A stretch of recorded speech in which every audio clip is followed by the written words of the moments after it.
L'une des meilleures séries d'animation sur Batman, c'est clairement Batman Beyond.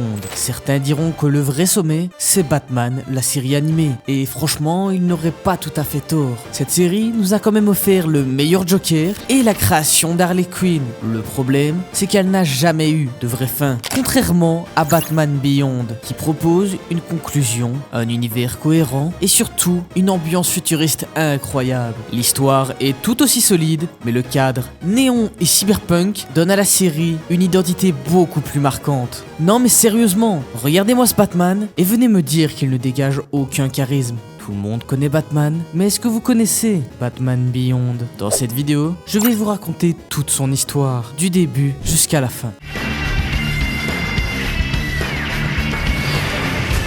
Alors, avant de commencer la série, je vous présente les personnages principaux, afin que vous sachiez par quoi commencer. On a tout d'abord le personnage principal, qui n'est pas Bruce, mais Terry, un garçon de 17 ans qui va au lycée, qui finit par toucher le jackpot, après avoir découvert l'identité secrète de Batman, qui est Bruce Wayne. Bon, là je suppose que j'ai rien appris à personne. Terry arrive à le convaincre, d'une manière ou d'une autre, de le laisser être le prochain Batman. Puis bien sûr, on a Bruce Wayne, qu'on ne présente plus, il est le Batman. Enfin, dans cette série, je devrais dire il l'était, et on a la petite amie de Terry qui s'appelle Dana, qui est une fille attentionnée et qui son rôle va prendre de l'importance au fil de la vidéo. On a aussi le meilleur ami de Terry qui s'appelle Max, qui a découvert son secret et l'aide à combattre les antagonistes. La ville où se passe la série se nomme Neo Gotham, c'est-à-dire Gotham dans le futur. Si vous ne l'aviez pas encore compris, la série se passe dans un futur plus ou moins proche, un futur beaucoup plus sombre que la série originale. Et avant de nous plonger dans l'histoire, quand je fais référence à Batman, je parle de Terry dans cette combinaison et pas celle de Bruce Wayne. Tout commence avec une annonce au journal mentionnant comment Derek Powers a essayé de prendre le contrôle de Wayne Enterprise, mais qu'il n'a pas pu réussir grâce à la résistance de Bruce Wayne. Pendant la diffusion de cette nouvelle, Batman, qui pour l'instant est encore Bruce Wayne, est en train de combattre le crime. Cependant, il est beaucoup plus lent que d'habitude. Et ça peut se comprendre, parce que dans la série, il a 60 ans. Et il est tellement fatigué que cela arrive au point où son cœur lui fait mal. Et il n'est plus capable de contrer les mouvements de simples délinquants, du moins pas aussi bien qu'il le devrait. Finalement, il finit par avoir une crise cardiaque et il tombe victime de ses agresseurs. Dans son dernier espoir, il attrape un pistolet. Et puisque c'est la première fois de leur vie qu'ils voient Batman utiliser une arme, la chose dont ils s'étaient promis de ne jamais utiliser, ils sont extrêmement effrayés. Et du coup, à cause de ça, il s'enfuit. Batman se rend compte de son erreur et jure qu'il ne fera plus jamais ça. Le prologue se termine par une scène déchirante. Alors que Batman, décidant qu'il est trop vieux pour combattre le crime, il range alors son costume et décide de ne plus jamais être Batman, après l'erreur qu'il vient de commettre aujourd'hui. 20 ans plus tard, après cette scène, Derek Powers avait en effet pris le contrôle de Wayne Enterprise et monopolise maintenant le marché de la ville. Mais pour l'instant, l'action est portée sur quelqu'un déguisé en clown, en train de terroriser la population. Et c'est donc à partir de maintenant que nous voyons pour la première fois Terry McGinnis. Alors qu'il fait fuir le clown avec sa technique de combat, il se plaint des Jokers, laissant sous-entendre qu'ils sont beaucoup plus nombreux, comme si ils étaient une société à eux seuls. À l'école ce jour-là, Terry se bat avec l'un de ses camarades de classe et son père, Warren, le prive de sortie à cause de ça. En rentrant à la maison, Warren reçoit un message de son collègue disant qu'il avait quelque chose d'urgent pour lui. Lors de cette réunion avec son collègue, il lui remet un disque. Un des hommes de Derek Powers l'emmène de force avec lui. Powers convoque ensuite Warren dans son bureau et lui explique que son collègue a eu un accident, mais qu'il va supposément bien. Il demande également à Warren si son collègue lui a donné quelque chose et il nie tout en bloc car il a peur d'être emmené lui aussi. De retour chez lui, Terry regarde le disque et il est extrêmement perturbé par ce qu'il a vu. Il est encore plus nerveux qu'avant. Pendant ce temps, Terry désobéit à son père et se faufile en boîte de nuit. On y rencontre sa petite amie Dana Tan. Mais avant que la situation ne s'améliore, une bande de Jokers apparaît et sème le désordre dans la boîte de nuit. Terry se débarrasse d'eux et s'enfuit. Il tombe de sa moto en esquivant un vieil homme qui se trouve être Bruce Wayne. Le Jokers s'approche de Terry et Bruce et Terry parviennent finalement à se défendre. Mais Bruce, souffrant encore de son problème cardiaque, a du mal à le vaincre. Terry ramène Bruce à son manoir et là-bas, il remarque une chauve-souris coincée dans l'horloge de Bruce. Il décide de la libérer, mais en faisant cela, il découvre l'entrée secrète de la Batcave. Bruce Wayne plaque Terry au sol et lui ordonne de quitter immédiatement sa maison. Il comprend et une fois arrivé devant sa maison, il la retrouve complètement détruite, les murs couverts de graffitis. Et la police est là et lui annonce avec avec regret que son père a été tué. Rongé par la culpabilité et la frustration de ne pas avoir été à la maison, Terry apprend de la police que ce sont les Jokers qui sont responsables de ces actes odieux. Mais Terry, menant sa propre enquête, trouve des informations sur le disque de son père. Il est convaincu du lien avec Powers Enterprise. Il retourne aussitôt voir Bruce et le supplie de l'aider. Le premier épisode se termine par Bruce qui, à contre-cœur, laisse entrer Terry dans son manoir. Il comprend évidemment la douleur de Terry car il a vécu quelque chose de similaire quand il était encore enfant. Et vous vous doutez bien de quoi je parle. Après l'avoir accepté dans son manoir, Bruce découvre des informations que Power Enterprise utilise le pouvoir de Wayne pour créer un dispositif mortel capable de détruire complètement les cellules nerveuses saines. Terry demande l'aide de Bruce, mais celui-ci refuse et le renvoie. Une fois dans la rue, Terry est approché par Powers et Felix qui exigent qu'on leur rende leur disque. Terry arrive à les piéger et prend la fuite. Plus tard, Bruce réalise que son nouveau costume de Batman, qu'il n'a jamais eu l'occasion de porter, a été volé. Et vous pouvez probablement deviner qui l'a pris. La scène suivante, on voit Terry dans le costume de Batman. C'est donc la naissance de Batman Beyond. On découvre aussi que c'est Felix, le meurtrier du père de Terry. Terry est soudainement repéré par leur caméra de sécurité et du coup à cause de ça, il doit fuir les lieux. Sauf que la situation s'empire lorsque Bruce Wayne arrive et active le dispositif de sécurité qui paralyse l'armure au cas où une personne mal intentionnée le porterait. Mais avant de l'activer, Bruce Wayne révèle à Terry une voie d'évasion qu'il avait installée dans le passé. Terry réussit à s'échapper et une fois hors de danger, Monsieur Wayne souhaite récupérer sa tenue, mais Terry finit par le convaincre en révélant qu'il a agi ainsi pour arrêter l'assassin de son père. Bruce, n'ayant jamais eu l'occasion de retrouver le meurtrier de ses parents, se rapproche de Terry. Peu de temps après, Terry anticipe l'arrivée de Powers à un quai où ils étaient censés livrer leur nouvelle technologie. Un combat éclate, finalement Terry réussit à couler toute la technologie de Powers, mettant involontairement fin à la vie de l'assassin de son père. L'épisode se termine avec Bruce venant personnellement chez Terry et expliquant à sa mère que Terry l'a sauvé d'une attaque du Joker et qu'en remerciement, il aimerait lui offrir un emploi à temps partiel. Pendant ce temps, Powers, soumis à une radiothérapie chimique pour contrer sa propre invention, il finit par muter et altère complètement son corps, devenant un squelette radioactif, devenant ainsi Dr Phosphorus. Derek Powers est toujours à la recherche de son agresseur et il est évident que son corps est inadapté, mais après tout ce qu'il a vécu, il a désespérément besoin d'un miracle. C'est alors qu'il va rencontrer Dr Stephanie Lake qui prétend pouvoir lui créer un nouveau corps et lui transférer son cerveau à l'intérieur, dans un spécimen plus simple. Power accepte, mais le Dr Lake affirme avoir besoin de s'entraîner sur quelqu'un avant de s'engager à réaliser l'opération. Ils choisissent alors la tête démembrée de Mr Freeze, congelé chez Wayne Enterprise depuis près de 50 ans. Du coup, une fois dans son nouveau corps, il se fait appeler Fry. Prenant conscience de tous les dégâts qu'il avait causés durant son vivant, il décide de créer une organisation pour aider tous ceux à qui il a fait du mal. Fry réalise rapidement qu'il a extrêmement chaud et qu'il est très mal à l'aise dans son nouveau corps. Pour éviter les soucis, le docteur lui explique qu'elle pourrait potentiellement l'aider en lui retirant littéralement ses organes et en menant des expériences sur lui. Il s'en va déterminé à se venger, ce qui inquiète beaucoup Bruce Wayne. Il revient avec une armure de glace, disant que c'était quelque chose qu'il avait gardé en réserve. Leur environnement se transforme en glace, y compris Powers.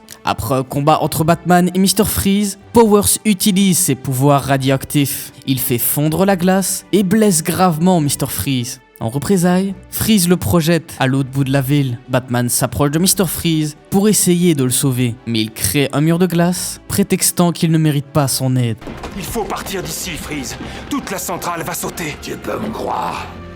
Il n'y a que toi que ça inquiète. Et du coup, grâce à ça, Batman évacue le bâtiment avant l'explosion. Le lendemain, l'armée nous présente un nouveau groupe de super-héros qui vient d'arriver en ville, le trio Telluric. Mais je préfère leur nom original étant le trio infernal. Il s'agit de scientifiques génétiquement modifiés suite à une expérience de laboratoire qui a mal tourné. À cause de leur changement moléculaire, ils ont choisi de combattre le crime. D'ailleurs, on est d'accord, ça fait penser aux 4 Fantastiques. La meuf, c'est la femme invisible, le gars qui peut peut s'allonger ses rides, et l'homme de magma, c'est littéralement la chose. Mais bref, on n'est pas là pour parler des 4 fantastiques, donc revenons sur l'histoire. Terry en est ravi, car il aura peut-être plus de temps libre à partir de maintenant, tandis que Bruce, lui, est un peu plus sceptique. L'homme magma, l'un des membres du trio, exprime son dégoût pour son nouveau corps, après s'être fait hurler dessus par un enfant terrorisé, alors qu'il venait tout juste de le sauver. Il confie également qu'il a l'air d'un monstre sous cette forme. Son nouveau corps l'empêche totalement de profiter des plaisirs de la vie. Leur docteur, un ami du trio, et celui qui avait construit la machine qui les a transformés, effectue un scan de leur ADN et découvre des résultats inquiétants. Leurs ADN sont instables. Au même moment, il reçoit un appel du général qui explique au docteur qu'il a découvert que le trio va devenir dangereusement psychotique à cause de cette mutation, un sujet qu'il avait déjà abordé mais dont il avait toujours nié l'existence, et du coup à cause de ça, ils se disputent. Le trio menace de mettre fin à ses jours et de tuer tout le monde avec eux. Batman arrive et doit finalement éliminer le trio, arrêtant ainsi le docteur et le laissant réfléchir aux actes cruels qu'il a commis. Juste après ça, on découvre le gang du Flush Royal, qui sont des personnes déguisées en cartes à jouer, qui sont en train de terroriser un bateau de croisière. Batman arrive sur les lieux, mais est obligé de laisser partir le gang, après qu'ils ont menacé de tuer tout le monde présent sur le bateau. Bruce demande à Terry de rentrer à la Batcave pour mieux comprendre leurs ennemis, sauf que Terry s'en va, ayant d'autres projets. On le retrouve alors à la boîte de nuit, où il se rejoint souvent avec sa petite amie Dana. Frustrée par ses retards constants et le fait qu'il privilégie son travail, elle met fin à leur relation, ou plutôt, elle annonce qu'ils ont besoin d'une pause. Mais en tant que mec, il comprend très bien ce que ça veut dire. Bouleversé, il sort prendre de l'air. Dehors, une inconnue blonde l'aborde. Elle l'observait depuis le début de la soirée et elle engage la conversation. Ils font connaissance et Terry découvre que cette fille déménage souvent à cause de la profession de sa famille, ce qui explique qu'elle perd constamment ses amis. À la fin de la soirée, Terry l'embrasse et finit par découvrir son nom, Melanie Walker. Il prévoit de bientôt se revoir. Terry retourne à la Batcave et trouve Bruce légèrement agacé, qui doit découvrir où sont passés le gang du Flush Royal et de ce qu'il compte faire ensuite. Dit qu'il s'agit en réalité d'une famille de criminels. L'épisode bascule ensuite du point de vue du gang du Flush Royal. On apprend que le roi nourrit une rancune envers Batman et il promet de s'occuper de son compte. Et vous l'aurez deviné, Melanie Walker est révélée être sa fille, révélant qu'elle est le numéro 10. Plus tard, le Flush Royal sème à nouveau le chaos et Batman est envoyé pour les arrêter. Après un combat acharné, Terry et Melanie se retrouvent pour un rendez-vous. Melanie confie que sa famille pourrait bientôt déménager, ce qui contrarie Terry, mais lui propose de se revoir le lendemain soir. Ce même jour, la mère de Melanie lui parle de son manque d'attention soudain et Melanie avoue qu'elle est obsédée par un garçon. Sa mère lui dit qu'elle serait idiote de choisir un garçon plutôt que leur famille et le travail de toute une vie et qu'elle ne devrait jamais le revoir. Elle appelle alors Terry et lui annonce la mauvaise nouvelle. Il est alors bouleversé. Terry enfile son costume de Batman et il traque son téléphone pour voir ce qui se passe. Pour ça, j'avoue que c'est un peu un comportement de stalker. En entrant chez elle, il reçoit une carte piégée qui lui explose au visage, car forcément, Batman a débarqué chez le gang du Flush Royal. Il se bat donc avec eux et numéro 10 doit choisir entre aider Batman et s'enfuir avec un garçon ou aider son père. Elle choisit son père et elle est donc considérée comme une criminelle, ainsi que le reste de la famille. À l'arrivée de la police, Terry découvre la véritable identité de numéro 10 et il est encore une fois déçu et cela lui brise le cœur. Bruce est donc là pour le réconforter en lui parlant de sa relation plutôt compliquée avec Catwoman. Parlant d'histoire d'amour un peu compliquée, on retrouve un pauvre homme nommé Aaron qui parle à Inc, une super vilaine emprisonnée dans la glace. Il s'attire les foudres de son patron pour avoir trop parlé avec elle. À cause de ça, il le licencie et en représailles, il la libère de son emprisonnement et il observe le chaos se dérouler depuis chez lui. Inc arrive et lui dit qu'elle ne révélera aucun de ses secrets qu'il lui avait confiés, du moins à une condition, qui est de prêter son aide. Il accepte, mais même si elle ne connaissait pas ses secrets, il l'aurait quand même écouté. Elle détruit le pistolet à glace de Mr. Freeze que Batman avait apporté pour tenter de l'arrêter, ce qui lui permet de semer la panique dans la ville. Aaron est en train de supplier Inc de le transformer en métamorphe, ce qu'elle accepte. Cependant, lorsqu'elle finit par lui injecter le produit, cela le transforme en une masse informe, le rendant inutile et pitoyable. Pendant ce temps, Batman tente d'affronter Inc, mais il est capturé et emmené dans une sorte d'arène. Il envoie un message de détresse à Bruce, qui est découvert par Inc. Elle lui indique précisément où il se trouve, mais il lui dit de venir seul. Une fois sur place, il est forcé de se battre, vêtu de l'un de ses vieux costumes de Batman, ce qui est super dangereux pour sa santé.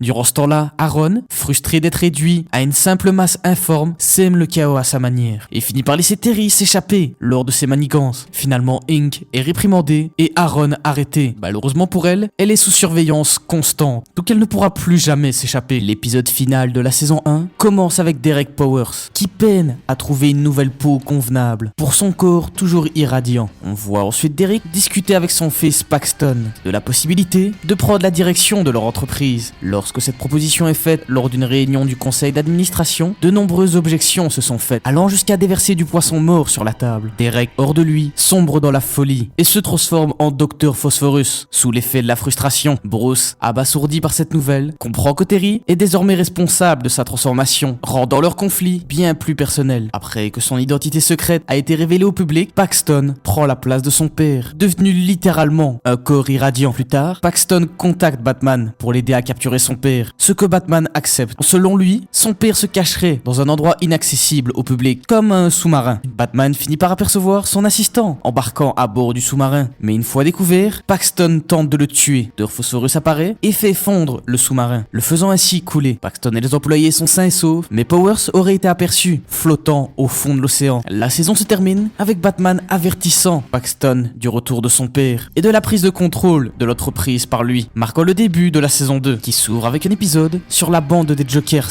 semant à nouveau le chaos en ville. Mais cette fois-ci, le chef des Jokers se montre beaucoup plus violent que d'habitude, au point de mettre mal à l'aise ses camarades. La scène suivante, on se retrouve dans le lycée de Terry, où les résultats de leurs examens sont enfin tombés. On y découvre Max, première de sa promotion, ce qui la place en tête des pronostics pour le titre de majeur de promo. Après avoir appris les résultats, Max annonce à tout le monde qu'elle va créer un programme pour découvrir l'identité secrète de Batman, ce qui inquiète Terry. Pendant ce temps, un garçon nommé Carter arrive deuxième. Plus tard dans la soirée, il se dispute avec sa mère à propos de sa note. Furieux, Carter s'enfuit et il décide de se maquiller et d'enfiler un costume de clown. Car oui, en réalité c'était lui, le chef des Jokers. Durant sa virée avec sa bande, il emmène les Jokers à l'école, dans l'espoir d'effacer les scores de Max. Mais l'accès lui est refusé. Il se résout alors à taguer les lieux. Le lendemain, Max découvre que le chef des Jokers est un élève qui la prend pour cible, car elle trouve un piège dans son casier. Plus tard dans l'épisode, la machine censée identifier Batman ne propose que 6 noms, dont celui de Terry, qui de son côté comprend que les Jokers la prennent pour cible. Il l'approche et la prévient de laisser Batman tranquille. Max, persuadé que c'est la raison pour laquelle elle est visée, enquête encore plus fort. Elle a l'impression que Terry ne veut pas qu'elle découvre ce secret et il lui envoie un message pour le retrouver au parc. Cependant, une fois sur place, elle est prise au piège par les Jokers. Batman arrive et une bagarre éclate entre eux. Max finit par donner un coup de pied à leur chef qui tombe dans une fontaine et qui fait disparaître son maquillage, révélant ainsi sa véritable identité. L'épisode se termine avec Max qui révèle qu'elle sait Terry est Batman, mais que son secret est bien gardé et qu'il peut se confier à elle s'il a besoin de parler à quelqu'un. Plus tard dans la saison 2, on découvre un autre épisode de la vie de 10. On la voit tenter de voler de l'argent lors d'une partie de poker, avec des enjeux très élevés. Mais son plan tourne mal. Batman arrive à la rescousse et leur permet de s'échapper. Mélanie se présente chez lui et explique que son père a été kidnappé par les Jokers et qu'une rançon est demandée, raison pour laquelle elle essayait de voler de l'argent. Dana appelle ensuite Terry pour leur rappeler leur séance de révision et il est clair que depuis un moment, il n'est plus du tout intéressé par elle. Et il refuse car il veut aider Mélanie. Et ils finissent leur discussion en s'embrassant, scellant ainsi leur accord. Terry parle de Dana et de leur relation à Mélanie, mais pour elle, cela n'a aucune importance. Au fait, Terry lui avoue tout simplement qu'il a encore des sentiments pour elle. Temps après, Terry tente de persuader Mélanie de ne pas voler à nouveau lors de la partie de poker, ce qu'elle va d'abord accepter avant d'être rapidement découverte par les Jokers. 10 abandonne Terry pour retourner à la partie et voler l'argent, mais à son retour, elle ne trouve aucune trace des Jokers, seulement ses parents, qui prétendent que tout cela a été une mise en scène, pour voir jusqu'à où elle serait prête à aller pour sa famille. Terry interrompt leur discussion et il est réprimandé non seulement par sa famille, mais aussi par des membres du casino. Durant le chaos, Batman arrive à s'échapper. Heureusement, il avait déjà appelé la police et tous les participants ont été arrêtés. L'épisode se termine avec les retrouvailles de Terry et Dana, lui permettant de tourner la page sur Mélanie et la distraction qu'elle lui causait. Pendant ce temps, numéro 10 avait glissé un mot à Terry, mais il ne l'a jamais, préférant le jeter. Tout le monde se demande ce qu'il contenait, mais malheureusement, on ne saura jamais. D'ailleurs, j'ai oublié de préciser, mais durant cette saison, on a des épisodes qui sont pas vraiment importants à l'histoire, mais qui nous permettent de voir ce que est devenue Barbara Gordon, qui dans cette série a repris le flambeau de son père et est devenue la chef de la police. Alors, on a même d'autres épisodes, comme dans l'un des épisodes où l'un des méchants de Batman peut devenir intangible. Mais le problème, c'est qu'il ne contrôle pas son intangibilité. Du coup, à cause de ça, il finit par être surchargé et à être complètement intangible, jusqu'à tomber jusqu'au noyau de la Terre. Mais c'est quoi cette mort horrible? Et la fin de la saison 2, c'est juste Terry qui était absent pendant quelques jours, laissant penser à tout le monde qu'il avait disparu. Sauf qu'en fait, il était juste coincé dans les égouts à cause d'un effondrement. Que pour s'en sortir, il a dû se débarrasser d'un robot, pouvoir s'échapper des égouts et protéger un enfant qui se trouvait au même endroit que lui à ce moment-là. J'avoue que cette saison, elle était pas hyper importante niveau lore, mais la troisième et dernière saison commence avec le retour de notre bande préférée, le gang du Flush Royal. Cette fois-ci, on les voit voler des objets du musée. Le roi remet la marchandise au célèbre Paxton Powers, qui ne leur donne qu'une partie de la somme en raison du mauvais état des objets. La reine est furieuse contre le roi d'avoir travaillé avec une telle racaille. Pour compenser son manque de virilité et faire plaisir à sa femme, le roi décide d'enlever Paxton et de le retenir contre une rançon. Paxton lui avoue qu'il n'a pas beaucoup d'argent, mais que si Bruce est tué, il pourra s'emparer de tous les actifs de son entreprise et récompenser la famille royale avec des millions. Le roi accepte, mais les choses tournent mal pour lui. Bruce et Batman l'affrontent et le battent très facilement. Pendant le combat, le roi abandonne sa reine et vole tout l'argent pour lui-même. Il avait en réalité une maîtresse et il projette d'abandonner toute sa famille. Cet épisode se termine sur Mélanie, qui fait sortir son frère de prison et qui lui propose un emploi dans son nouveau restaurant. Après avoir quitté sa famille, elle a essayé de mener une vie plus honnête, ce que son frère va accepter avec joie. Le prochain épisode que je vais vous parler, c'est l'un de mes préférés de la série, qui commence avec la rencontre de Terry avec le seul et unique Superman. Les deux parlent ensemble dans la Batcave et Superman confie qu'il souhaite intégrer Terry à la Justice League. Bruce Wayne lui dit que la décision lui revient. Terry décide d'accepter. Cependant, une fois sur place, il est accueilli avec froideur et hostilité. Superman fait comprendre à Terry qu'il pense qu'il y a un traître parmi eux. Terry fait de son mieux pour surveiller les membres de la Ligue quand soudain, la caméra se coupe dans la zone d'entraînement d'Aquagirl. Terry se précipite sur les lieux pour la sauver. Cependant, les autres membres sont furieux que Terry ne les ait pas appelés. Et pour sa défense, il n'a jamais fait partie d'une équipe auparavant. Plus tard, un robot qui était membre de la Justice League est tué par un missile, dont Terry est témoin. Lorsque la Ligue arrive et constate les dégâts, il l'accuse immédiatement, jusqu'à ce que Superman arrive et leur dise de se calmer. Terry raconte l'incident à Bruce, qui vérifie les images de la Batmobile et découvre que le missile a explosé à cause de la vision thermique de Superman. Cela signifie que c'est Superman le traître. Bruce donne à Terry sa réserve secrète de kryptonite que Superman lui avait offerte des années auparavant et il lui demande de l'utiliser pour l'arrêter. Batman montre au reste de la Justice League les images trouvées par Bruce. Cependant, certains des membres ne le croient pas et la situation dégénère. Et par chance, le membre de la Justice League qui avait été tué réapparaît, confirmant qu'il se méfiait lui aussi de Superman. Que cela n'était donc pas lui à l'intérieur du robot. Il avait donc envoyé une armure télécommandée. Le groupe part ensuite confronter Superman, qui joue à l'innocent. Mais lorsqu'il touche sa poitrine, un grand œil s'ouvre au milieu et il découvre qu'il est recouvert par une créature extraterrestre. Il se débarrasse de l'alien et approche Bruce, demandant où se trouve la forteresse de la solitude, dans l'espoir de trouver le vrai Superman. En arrivant à la forteresse, il découvre un autre alien. Grâce au pouvoir d'Aquagirl, qui lui permet de communiquer avec les créatures aquatiques, la Ligue a appris la véritable histoire de cet alien. Un protecteur avait entrepris de kidnapper Superman, car il était le propriétaire d'un zoo, regorgeant de créatures exotiques et rares. Le gardien convoitait Superman, car il était le dernier kryptonien. Cependant, Superman parvint à s'échapper et à tuer le gardien. Pris de compassion pour toutes les autres créatures du zoo, il décida de les recueillir. Peu de temps après, une créature en étoile de mer bondit sur le visage de Superman pour prendre possession de son corps, et il le contrôle depuis des années. Durant cette explication, une porte secrète s'ouvre et révèle une immense piscine où patientaient des centaines de créatures. L'étoile de mer, c'était en réalité Starfish, et il s'avère qu'elles se reproduisent depuis des années afin de conquérir le monde. Les créatures passent à l'attaque et s'accrochent aux membres de la Justice League. Chaque membre de la Ligue est pris en otage, sauf Batman, qui parvient à les repousser grâce à son costume. Il s'enfuit ensuite en Batmobile et alerte Bruce de la situation. Bruce lui conseille d'en informer le gouvernement, mais il refuse, ne voulant pas que les membres de la Justice League périssent en prison à cause de ces créatures. Les étoiles de mer les rattrapent et un combat s'engage, remporté de justesse par la Ligue. Et grâce à Terry, le monde a été sauvé. Il propose alors à Terry une place officielle dans leur équipe, qu'il finira par refuser, principalement à cause de la façon dont ils l'ont traité depuis le début. Après cette aventure, Terry réalise qu'il n'est pas si différent du Batman original et qu'il préfère travailler seul plutôt qu'avec la Ligue. Le dernier épisode de la série est vraiment poignant car il s'agit essentiellement du souvenir de Terry après que Max ait évoqué le fait de révéler leur véritable identité à leurs proches. Il se met sur la défensive car si ses proches le découvrent, ils seront tous en danger et il le prouve en racontant l'histoire d'un petit garçon qui avait aperçu son visage. Après avoir parlé de la connaissance de l'identité de Batman aux infos, le petit garçon a été ensuite kidnappé et a failli être jeté dans un enclos à serpents. Cependant, Terry est convaincu que l'enfant ne se souvient pas de son visage. L'épisode se termine sur un enfant qui se retourne et regarde Terry s'éloigner avec Max. Et dans son regard, on voit bien qu'il se rappelle toujours de son héros, ce qui signifie qu'il se souvient très bien de qui est Batman. Il a simplement choisi de garder le secret. Et ça, c'était la fin de Batman Beyond. Ou alors en français, Batman la relève. Et là, vous allez me dire qu'encore une fois, il n'y a pas eu de véritable fin. Et vous allez crier crier au scandale parce que j'ai menti sur la fin de la série. Mais en vérité, la fin se trouve dans son film. Batman la relève,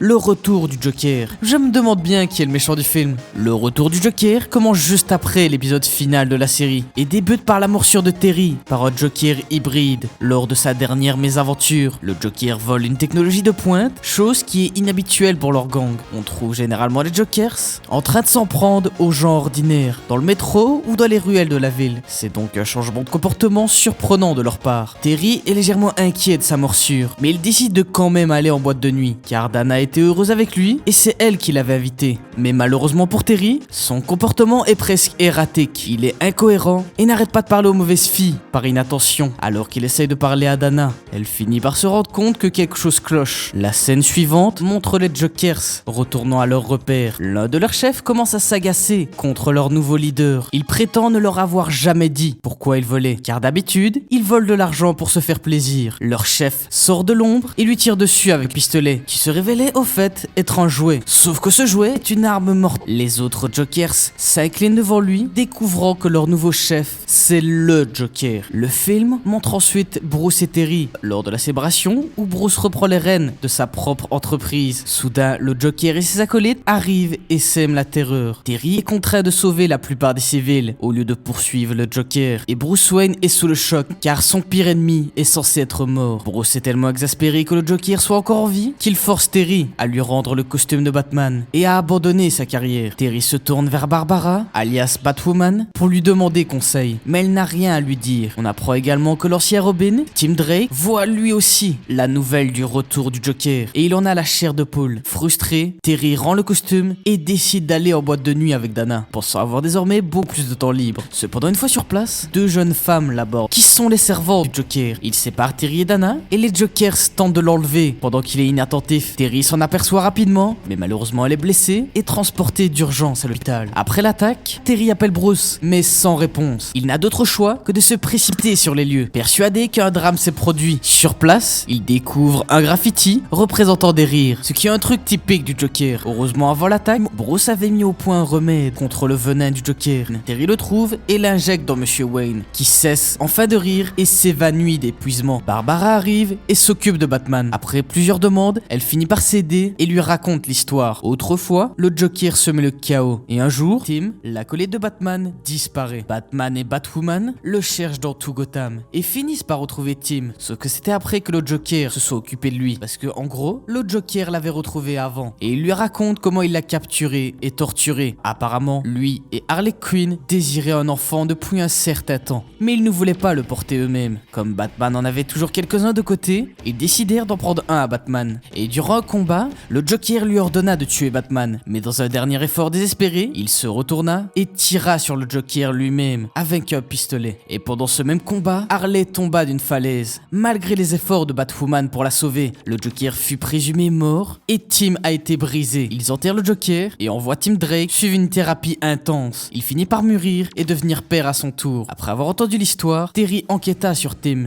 mais cela ne donne rien. Traumatisé après avoir été l'acolyte de Batman. Malgré ses recherches, aucune preuve de la localisation du véritable Joker n'a été trouvée. Apparemment, à court de piste, Terry appelle Bruce, qui vient de se réveiller. Ce dernier conclut que le coupable est forcément Tim, car le Joker a effectivement endommagé le costume de Robin, beaucoup plus que les autres. De plus, la technologie qu'ils ont volée pourrait être utilisée par Tim. Maintenant qu'il est ingénieur et semble avoir retrouvé ses esprits, il a la capacité de potentiellement pirater un satellite de défense militaire, ce qu'il a fait précisément. En l'approchant à nouveau, le Joker révèle que c'était bien Tim Drake qui l'avait aidé en réalité. Sa voix se transforme soudainement en celle du Joker. Il révèle que pendant qu'il torturait Tim, il lui a implanté une micropuce dans sa tête. Cette micropuce permettra au Joker de survivre à sa mort et de prendre progressivement le contrôle du corps et de l'esprit de Tim au fil des années. Un combat s'engage où Terry sort victorieux après avoir nargué le Joker, réalisant qu'il est très facile à rage-bait et que c'est très facile de l'énerver, chose que Batman ne faisait quasi jamais. C'était pas quelqu'un de très bavard. Et le film se termine par la réconciliation de Bruce avec Batwoman et le véritable Tim. On apprend également que les jumelles qui étaient servantes du Joker sont les petites filles d'Harley Quinn, ce qui signifie qu'elle a survécu après sa chute de la falaise. Bruce regarde Terry avec amour et admiration, lui remettant fièrement le titre de Batman et lui permettant officiellement de reprendre son ancien poste. Mais ce n'est pas la fin de l'histoire. l'histoire de Batman Beyond.